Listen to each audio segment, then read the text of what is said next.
So when SeaWorld asked us to jump share some of our rescue wildlife with you, we were super excited to do so. And we brought some awesome animals for you guys to meet. But tonight's show is different. Tonight we are sharing creatures that show their true colors under the cover of darkness. There's a whole world of activity that comes alive at night. And to show that, we brought some of our nocturnal friends for you guys to meet. Hello everyone, this is Pepe, and what is he? A skunk! Exactly, he is a striped skunk, and he gets his name for these beautiful racing stripes going down his back. There are also spotted skunks that live right here in Florida, as well as a hawk-nosed skunk with a nose kind of like a pig. But what all skunks have in common is the spray. You guys all know about skunk spray, right? Yeah, so instead of talking about it, I think I'm just going to show you how it works. Yeah. I'm just kidding. I'm saving that little stunt for the end of my career. And it will most definitely happen in a junior high school. Oh, it's going to be amazing. But that spray is the skunk's only form of defense. He can't run that fast, he doesn't have a super sharp bite or very strong claws. So let's say a skunk sees a predator. The first thing that skunk is going to do is throw a fit. Have any of you all ever thrown a fit before? Yeah, I have. So the first thing this little guy will do is stomp his little skunk feet to say, I am a skunk and I am about to spray. If that doesn't work, he'll even do handstands, waving that tail in the air to really show off the fact that he is a skunk and he is about to spray. And if that second warning isn't enough, well, then he will spray. And they can spray about 15 feet. So some of you lucky people are in the spray zone right now. Now, we all know that smells bad, but that's actually not the important part. That spray will get into the eyes and the nose of the animal that's attacking him, and it burns, working like nature's pepper spray, and hopefully getting that animal to leave him alone.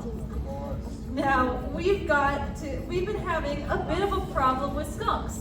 Every week at our center, we'll get calls from people saying, oh my goodness, we've got such a skunk problem. And we'll say, what's the problem? But about 9 times out of 10, it's a family saying, well, every night there's this group of skunks that comes up onto our porch and eats all our dog and cat food. I'm sorry, that's not really a skunk problem, that's a people problem. People are leaving food out in the middle of the night and expecting wild animals not to come up and eat it.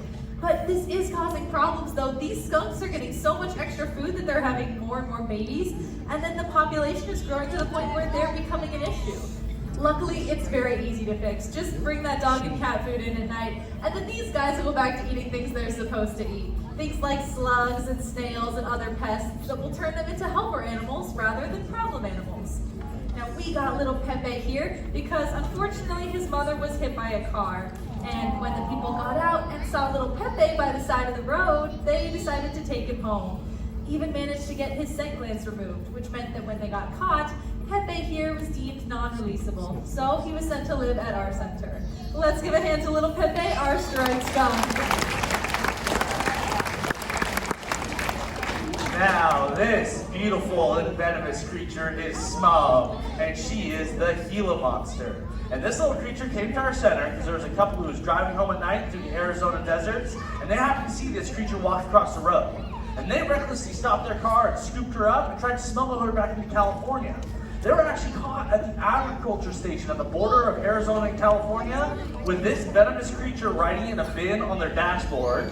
And people are silly. And so she was taken away and sent to our center. And I love talking about Gila monsters. See, Gila monsters, the venom in their mouth isn't usually fatal to humans. In fact, the biggest problem you'll face if you get bit by a Gila monster is getting them to let go. Because their venom is not set up like a snake's where they inject it through hollow veins in their mouth. No, hers is in her saliva. So she'll bite down, she'll work her jaws back and forth until that venom seeps into her prey, and eventually she can make a meal out of it. They are amazing survivors as well. This creature can survive for 6 months with no food and no water, only using that fat storage deposit in her tail for energy when she goes out to look for food. And she'll wait until the cover of darkness, when all the other animals in the southwestern deserts that she lives in are more active. That's when she leaves her den, flicking that snake-like tongue of hers in search of prey.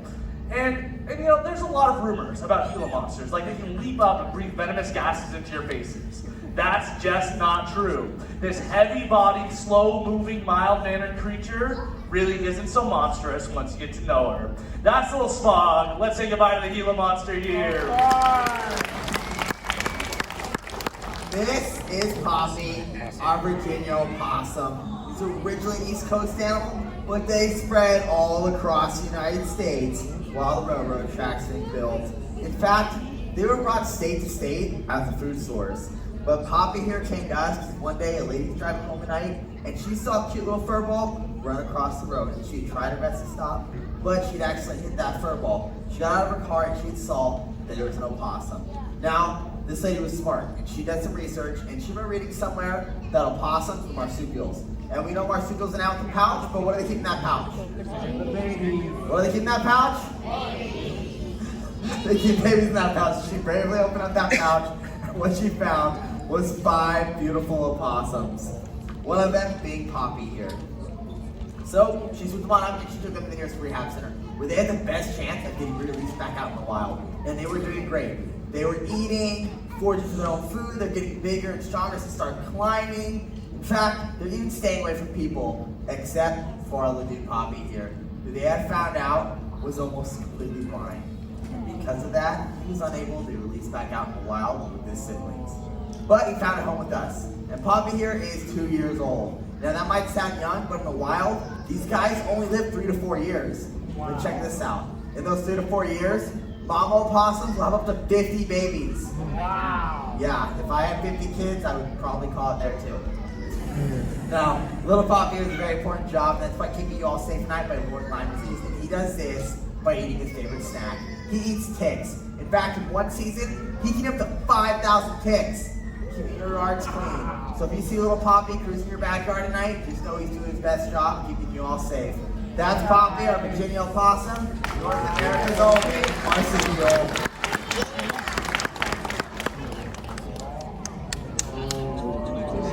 Now this is Boris. He's the fastest moving porcupine on the planet. This guy here is what's known as the South American porcupine, or the quindu. And porcupines, you guys all know about how they shoot their quills, right?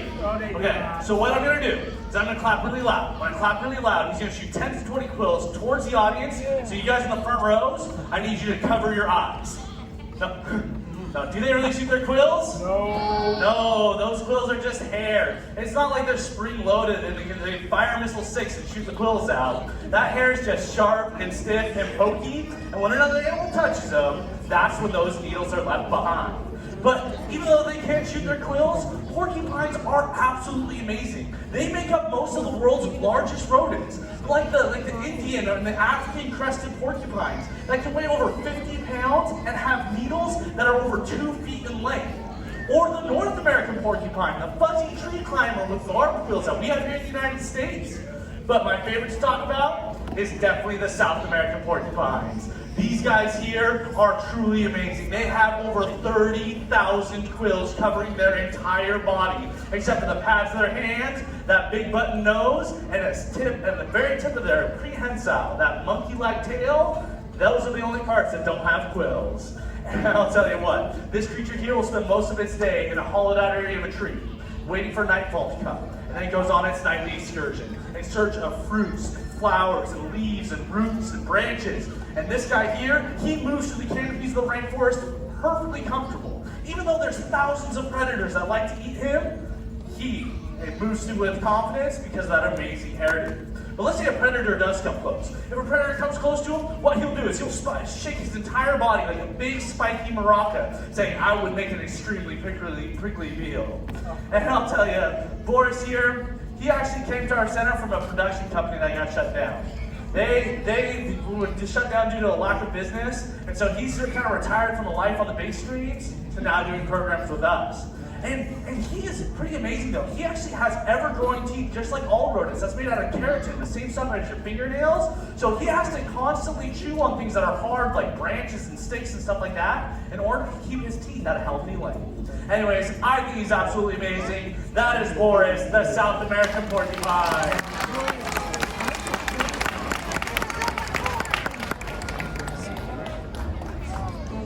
This is Archimedes, and who is she? An owl.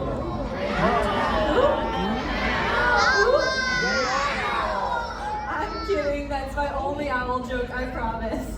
You guys are right, Archimedes is our great horned owl, and she gets her name for these beautiful feather tufts on the top of her head.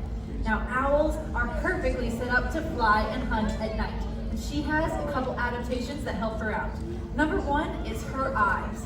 Her eyes are so good at seeing in the dark that if we took out all the light in this room, just made it so pitch black you couldn't even see your own hand, and we put out one little candle, that one candle's worth of light would be enough for her to see about as well as we can see right now. But those eyes do have a problem though. They are so big and take up so much room in her little owl skull that they are actually stuck facing completely straight forward. So if she wants to look to the left, she's got to turn her whole head to the left. Of course. To the left, yeah? And if she wants to look to the right, she's got to turn her whole head to the right. Now, owls can turn their heads how far around?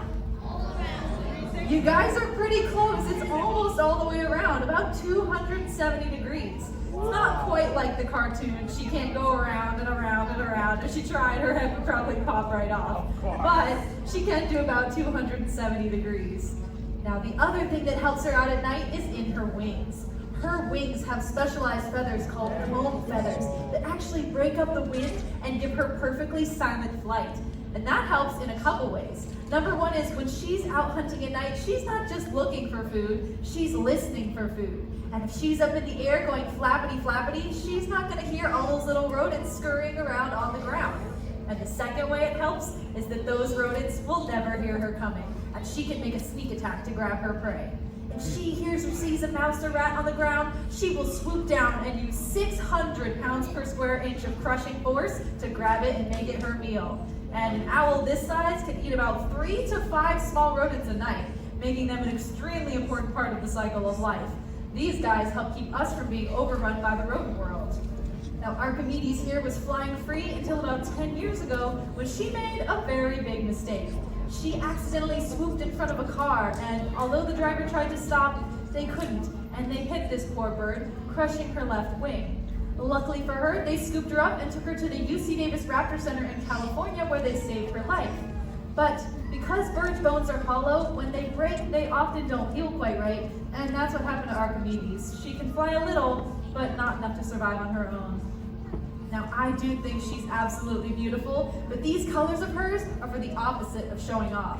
If you were to put her up against an oak tree, she would blend in perfectly and be completely camouflaged for life in our woods. Let's give a hand to Archimedes, our great horned owl.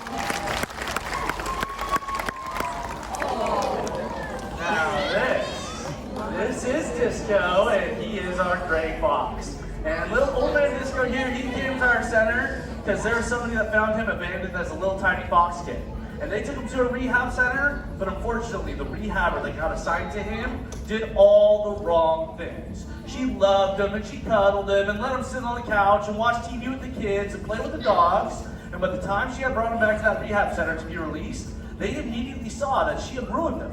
He had lost his respectful fear of people and wouldn't be able to survive in the wild. And that's why he sent us to our center about 12 years ago now. Foxes in the wild only live about 8 or 9 years. Disco here is 13. That makes him a senior citizen, which is why we brought him to Florida. Now, foxes are amazing nocturnal animals though. They can scale trees with ease with their cat-like movements. They're excellent scavengers and hunters, eating everything from birds' eggs, mice, carrion, berries, and grasses. And even though they are so well adapted for life in our woods at night, we started losing the gray foxes. We were losing them because of this beautiful fur. So many foxes were killed for that fur that their population is greatly diminished. And then we decided to introduce an invasive species, a species known as the European red fox that took over the gray fox's habitats, took away their food sources. But in recent years, the gray foxes have been making a steady comeback, which I think is very cool to see. Now, although Disco here, although he may look real cute, he has a very, very strong smell. It's a strong, musky smell. He uses that smell of his to mark his territory to keep other males out, and it works like his own personal cologne, helping to attract the lady foxes during mating season. Anyways, I think he's absolutely beautiful. That's the old man Disco. Let's say goodbye to the gray fox here.